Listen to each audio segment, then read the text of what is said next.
আসসালামু আলাইকুম। আপনারা দেখছেন আমাদের চ্যানেলের বিশেষ সংবাদ প্রতিবেদন। আজ ২৩শে জুন ২০২৬। আজকে আমরা নিয়ে এসেছি বাংলাদেশের সরকারি কর্মকর্তা, কর্মচারী এবং পেনশনভোগীদের জন্য সবচেয়ে গুরুত্বপূর্ণ একটি বিষয়।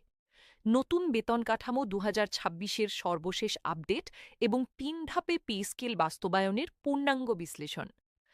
গত ১১ বছর ধরে বাংলাদেশের সরকারি কর্মচারীরা ২০১৫ সালের অষ্টম পে স্কেলে চলছেন। এই দীর্ঘ সময়ে দেশে সম্মিলিত মূল্যস্ফীতি হয়েছে ১০৮%। সহজ কথায় ২০১৫ সালে একজন কর্মচারী ১০০ টাকায় যে বাজার করতেন, এখন সেই বাজারে লাগছে ২০৮ টাকা। কিন্তু বেতন প্রায় সেই জায়গায় থেকেছে। এই কারণেই বছরের পর বছর ধরে কর্মচারী সংগঠনগুলো রাজপথে নেমে বলে আসছে ২০১৫ সালের বেতনে ২০২৬ সালে সংসার চলে না। এই পরিস্থিতিতে অন্তর্বর্তী সরকার ২০২৫ সালে নবম জাতীয় বেতন কমিশন গঠন করে। সাবেক অর্থসচিব জাকির আহমেদ খানের নেতৃত্বে ২৩ সদস্যের কমিশন কাজ শেষ করে এবং গত ২১শে জানুয়ারি ২০২৬ প্রধান উপদেষ্টার কাছে চূড়ান্ত প্রতিবেদন জমা দেয়। কমিশন গড়ে ১০৫% বেতন বৃদ্ধির সুপারিশ করেছে। এরপর সরকার একটি উচ্চ পর্যায়ের কমিটি গঠন করে কমিশনের সুপারিশ যাচাই বাছাই করতে। মন্ত্রিপরিষদ সচিব নাসিমুল গনির নেতৃত্বে ১০ সদস্যের এই কমিটি গত ২৩শে এপ্রিল ৩ ধাপে পে স্কেল বাস্তবায়নের সুপারিশ দেয়। প্রধানমন্ত্রী তারেক রহমানের সাথে অর্থমন্ত্রীর বিশেষ বৈঠকে এই সুপারিশে চূড়ান্ত অনুমোদন দেওয়া হয়। এরপর গত ১১ই জুন জাতীয় সংসদে ২০২৬-২৭ অর্থবছরের বাজেট বক্তৃতায় অর্থমন্ত্রী আমির খসরু মাহমুদ চৌধুরী আনুষ্ঠানিকভাবে ঘোষণা করেন ১লা জুলাই থেকে ধাপে ধাপে নবম পে স্কেল বাস্তবায়ন শুরু হবে। অর্থমন্ত্রী বাজেট বক্তৃতায় বলেছেন, সরকারি কর্মচারীরা বিগত প্রায় ১১ বছর যাবৎ একই বেতন কাঠামোতে বেতন ভাতা পাচ্ছেন। ইতোমধ্যে মূল্যস্ফীতিজনিত কারণে সাধারণ মানুষের জীবনযাত্রার ব্যয় অনেক বৃদ্ধি পেয়েছে। তাই সরকারি কর্মচারীদের জীবনযাত্রার মান উন্নয়ন ও সহায়তার জন্য নতুন বেতন কাঠামো তথা নবম জাতীয় পে স্কেল আগামী ১লা জুলাই থেকে ধাপে ধাপে বাস্তবায়ন করা হবে। এখন আসা যাক গেজেটের সর্বশেষ অবস্থানে। জুন মাসের মধ্যে গেজাট প্রকাশের প্রস্তুতি চলছে। এটা সরকারের সর্বোচ্চ পর্যায় থেকে বলা হয়েছে। অর্থ মন্ত্রণালয় সূত্রে জানা গেছে, প্রধানমন্ত্রীর চূড়ান্ত অনুমোদন পাওয়ার পরপরই অর্থ মন্ত্রণালয় থেকে প্রজ্ঞাপন জারি করা হবে। পুনর্গঠিত কমিটির চূড়ান্ত সুপারিশ প্রধানমন্ত্রীর কার্যালয়ে পাঠানো হয়েছে। আজ ২৩শে জুন থেকে ১লা জুলাইয়ের মধ্যে যে কোনো দিন এই গেজাট আসতে পারে। প্রধানমন্ত্রী সবুজ সংকেত পাওয়ার অপেক্ষা। এখন বিস্তারিতভাবে জানা যাক ৩ ধাপের পূর্ণাঙ্গ রূপরেখা কি। প্রথম ধাপ শুরু হবে ১লা জুলাই ২০২৬ থেকে। এই তারিখ থেকে সরকারি কর্মচারীরা বর্তমান বেতন এবং কমিশনের সুপারিশকৃত নতুন বেতনের পার্থক্যের ৫০% পাবেন। সহজভাবে বললে, নতুন মূল বেতনের অর্ধেক প্রথম বছর থেকেই কার্যকর হবে। এই প্রথম ধাপের জন্য ২০২৬-২৭ অর্থবছরের বাজেটে ৩৫,০০০ কোটি টাকা বরাদ্দ রাখা হচ্ছে। দ্বিতীয় ধাপ কার্যকর হবে ২০২৭-২৮ অর্থবছরে। এই পর্যায়ে বাকি ৫০% মূল বেতন সমন্বয় করা হবে এবং কর্মচারীরা কমিশনের সুপারিশকৃত পূর্ণ নতুন মূল বেতন পাওয়া শুরু করবেন। তৃতীয় ধাপ কার্যকর হবে ২০২৮-২৯ অর্থবছর থেকে। এই শেষ পর্যায়ে বাড়ি ভাড়া ভাতা, চিকিৎসা ভাতা, যাতায়াত ভাতা সহ সব ধরনের সুবিধা নতুন কাঠামোর আওতায় এনে পূর্ণাঙ্গ বাস্তবায়ন সম্পন্ন হবে। এই ৩ ধাপের কারণ হল, পুরো পে স্কেল একসাথে বাস্তবায়ন করতে সরকারের অতিরিক্ত প্রায় ১,০৬,০০০ কোটি টাকা প্রয়োজন। কোনো কোনো হিসাবে এই অঙ্ক আরও বেশি। বর্তমানে রাজস্ব আদায়ের গতি এবং সরকারের আর্থিক সক্ষমতা বিবেচনায় একসাথে এত বড় অঙ্ক যোগান দেওয়া সম্ভব নয়। তাই ৩ বছরে ভাগ করে নেওয়ার কৌশল গ্রহণ করা হয়েছে। এখন জানা যাক, নতুন বেতন কাঠামোয় প্রতিটি গ্রেডে কত টাকা বেতন হচ্ছে। কমিশনের সুপারিশ এবং সরকারের ঘোষণা অনুযায়ী প্রস্তাবিত নতুন মূল বেতনের কাঠামোটি এরকম: ১ নম্বর গ্রেডে বর্তমান ২৭,০০০ টাকা থেকে বাড়িয়ে ১,৬০,০০০ টাকা। ২ নম্বর গ্রেডে ৬৬,০০০ থেকে বাড়িয়ে ১,৩২,০০০ টাকা। ৩ নম্বর গ্রেডে ৫৬,৫০০ থেকে বাড়িয়ে ১,১৩,০০০ টাকা। এভাবে প্রতিটি গ্রেডে উল্লেখযোগ্য হারে বেতন বৃদ্ধির সুপারিশ রয়েছে। সর্বনিম্ন ২০ নম্বর গ্রেডে বর্তমান ৮,২৫০ টাকা থেকে বাড়িয়ে ২০,০০০ টাকা করার প্রস্তাব করা হয়েছে। এটা প্রায় ১৪২% বৃদ্ধি। সর্বনিম্ন গ্রেডে বাড়িধারা সহ মোট ভাতা যোগ করলে হাতে আসবে এখনই ৪১,৯০৮ টাকার মতো। এটি বর্তমান প্যাকেজের তুলনায় অনেক বেশি। এখন সবচেয়ে আলোচিত প্রশ্নের উত্তর দেওয়া যাক। ১ জুলাই থেকে প্রথম ধাপে কত টাকা বেশি পাওয়া যাবে? একটু হিসাব করা যাক। ধরুন একজন কর্মচারীর বর্তমানে ২০ নম্বর গ্রেডে মূল বেতন ৮,২৫০ টাকা। নতুন কাঠামোয় এই গ্রেডের মূল বেতন হবে ২০,০০০ টাকা। পার্থক্য হল ১১,৭৫০ টাকা। প্রথম ধাপে এই পার্থক্যের ৫০% পাবেন, মানে ৫,৮৭৫ টাকা। তাহলে প্রথম মাস থেকে মূল বেতন হবে ১৪,১২৫ টাকার মতো। তবে বিশেষ সুবিধার বিষয়টি এখানে যুক্ত হবে। বর্তমানে ২০ নম্বর গ্রেডের কর্মচারী ১৫% বিশেষ সুবিধা পান, মানে ৮,২৫০ টাকার ১৫% হল ১,২৩৭ টাকা। নতুন পে স্কেল চালু হলে এই বিশেষ সুবিধা বাতিল হবে। এটা বাদ দিলে প্রকৃত নতুন বৃদ্ধি হবে ১৪,১২৫ বিয়োগ ৮,২৫০, মানে ৫,৮৭৫ টাকা থেকে ১,২৩৭ টাকা বাদ দিলে প্রকৃত বৃদ্ধি হবে ৪,৬৪৮ টাকার মতো।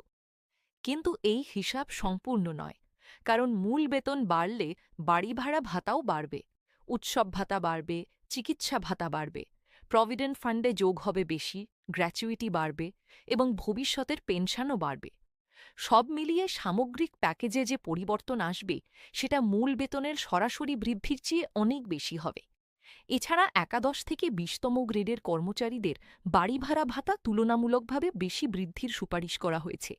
এই শ্রেণীর কর্মচারীরাই সবচেয়ে বেশি কষ্টে থাকেন, তাই তাদের কথা বিশেষভাবে বিবেচনায় নেওয়া হয়েছে। এখন কর্মচারী সংগঠনগুলোর অবস্থান জানা যাক। ৩ ধাপে বাস্তবায়নের সিদ্ধান্তে সব কর্মচারী সন্তুষ্ট নন। বাংলাদেশ সরকারি কর্মকর্তা কর্মচারী কল্যাণ সমিতি প্রথম ধাপেই শতভাগ বেসিক বাস্তবায়নের দাবি জানিয়েছে।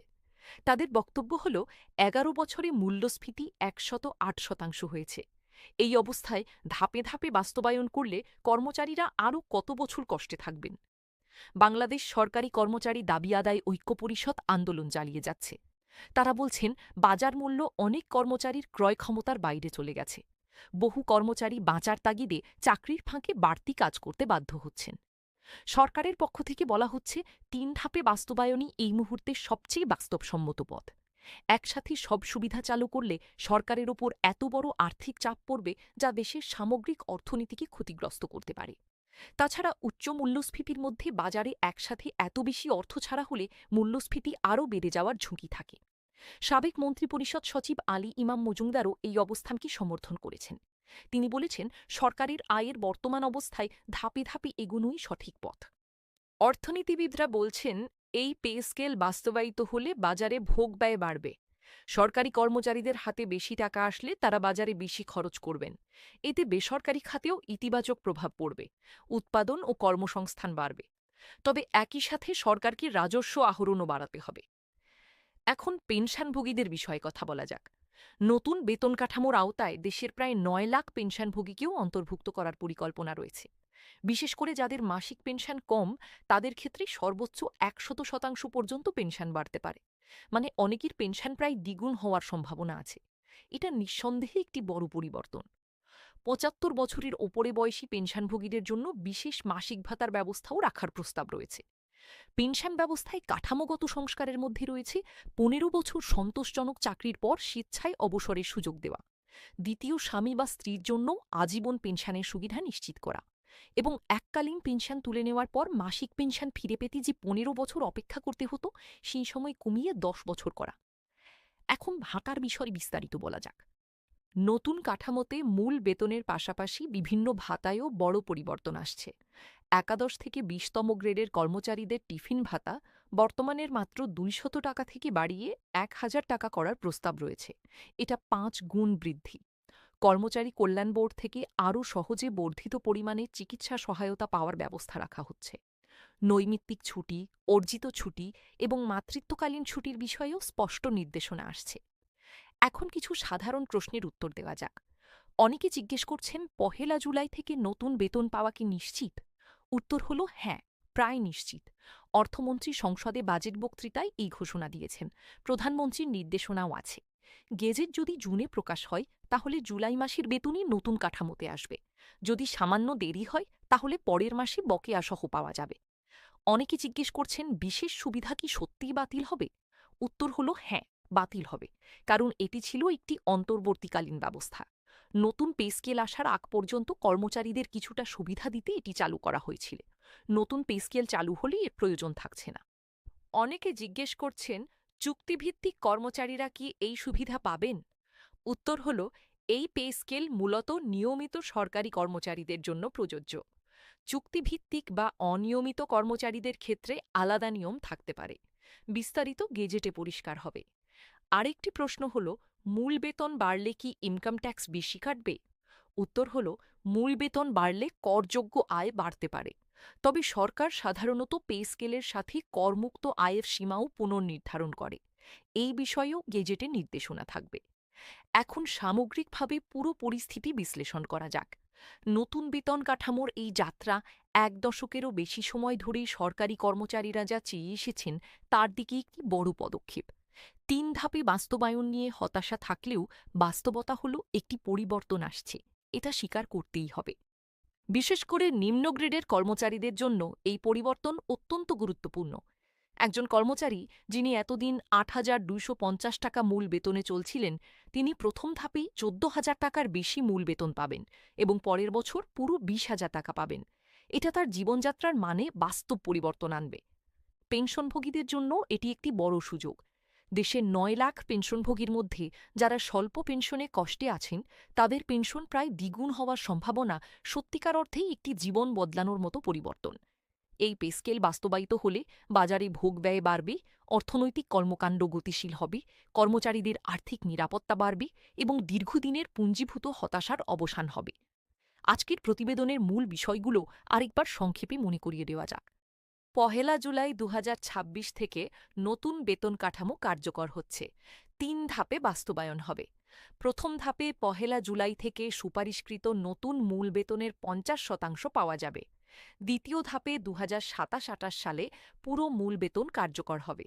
তৃতীয় ধাপে ২০২৮-২৯ সালে সব ভাতাসহ পূর্ণাঙ্গ বাস্তবায়ন হবে। সর্বনিম্ন গ্রেডে মূল বেতন ৮,২৫০ থেকে বাড়িয়ে ২০,০০০ এবং সর্বোচ্চ গ্রেডে ২৭,০০০ থেকে বাড়িয়ে ১,৬০,০০০ টাকা। প্রথম ধাপের জন্য বাজেটে ৩৫,০০০ কোটি টাকা বরাদ্দ। জুনের মধ্যেই গেজেট প্রকাশের প্রস্তুতি চলছে। ৯ লাখ পেনশনভোগী নতুন কাঠামোর আওতায় আসছেন। স্বল্প পেনশনপ্রাপ্তদের পেনশন ১০০% পর্যন্ত বাড়তে পারে। বিশেষ সুবিধা বাতিল হবে এবং টিফিন ভাতা ১,০০০ টাকা হচ্ছে। গেজেট প্রকাশের সাথে সাথে আমরা প্রতিটি গ্রেডে ঠিক কত টাকা বেতন হবে তার বিস্তারিত তালিকাসহ একটি আলাদা ভিডিও তৈরি করব। সেই ভিডিওতে আপনি আপনার নিজের গ্রেডের হিসাব একদম পরিষ্কারভাবে জানতে পারবেন। আজকের এই প্রতিবেদন যদি আপনার কাজে লেগে থাকে তাহলে একটি লাইক দিন। আপনার পরিচিত সহকর্মী, বন্ধু, আত্মীয় যারা সরকারি চাকরিজীবী বা পেনশনভোগী, তাদের সাথে এই ভিডিওটি শেয়ার করুন। তারা উপকৃত হবেন। কমেন্ট বক্সে আপনার মতামত এবং প্রশ্ন লিখুন। আমরা সব কমেন্ট পড়ি এবং উত্তর দেওয়ার চেষ্টা করি। আল্লাহ হাফিজ।